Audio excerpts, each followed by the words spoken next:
ડભોઈ સેવા સદન ખાતે કાયદો અને વ્યવસ્થા જાળવવા હેતુ ડિવિઝન કચેરી આવેલ છે. સમયાંતરે આ કચેરીનું ઉચ્ચ અધિકારીઓ દ્વારા ઇન્સ્પેક્શન હાથ ધરાય છે. ત્યારે આજે આઈજી સંદીપસિંહની ઉપસ્થિતિમાં ઇન્સ્પેક્શન હાથ ધરાયું હતું. વડોદરા જિલ્લા ગ્રામ્ય પોલીસ વડા સુશીલ શર્મા સહિત પોલીસ સ્ટાફ દ્વારા ગાર્ડ ઓફ ઓનર આપી આઈજી સંદીપસિંહનું સ્વાગત કર્યું હતું. ત્યારબાદ ડભોઈ સેવા સદન ખાતે નગર અને તાલુકા તેમજ ડિવિઝન વિસ્તારમાં જે અરજદારોએ મોબાઈલ ચોરી, મિલકત સંબંધિત અથવા ચોરીના કેસો નોંધાવ્યા હોય, તેમના કેસ સોલ્વ થયા હોય, તેમાં તેરા તુજકો અર્પણ કાર્યક્રમ થકી તેમની વસ્તુઓ પરત કરાઈ હતી.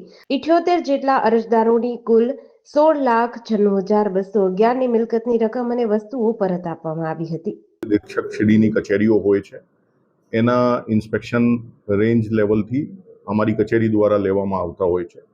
એના અનુસંધાને આજે હું ડભોઈ ડિવિઝનના કચેરીના ઇન્સ્પેક્શન માટે આવેલા. એ દરમિયાન બડોદરા એસપી શ્રી તરફથી તેરા તુજકો અર્પણ પ્રોગ્રામનું પણ આયોજન કરવામાં આવ્યા.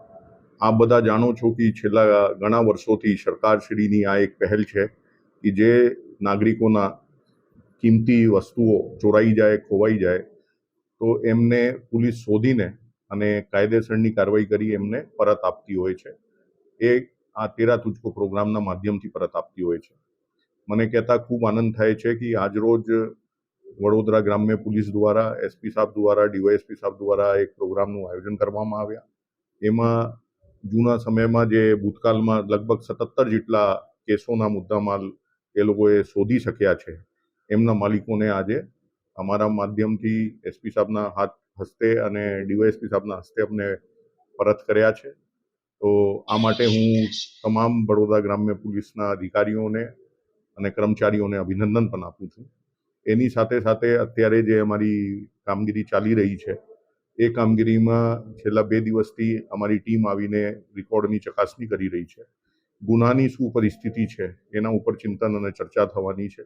જરૂરી માર્ગદર્શન અમારા સ્તરેથી પણ એસપી સાહેબને અને ડીવાયએસપી સાહેબને આપવામાં આવશે.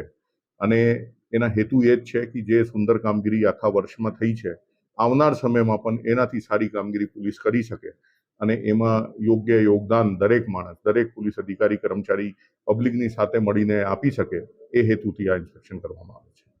જેડીસી ન્યૂઝ સાથે નિરંજન ચૌહાણ, ડભોઈ.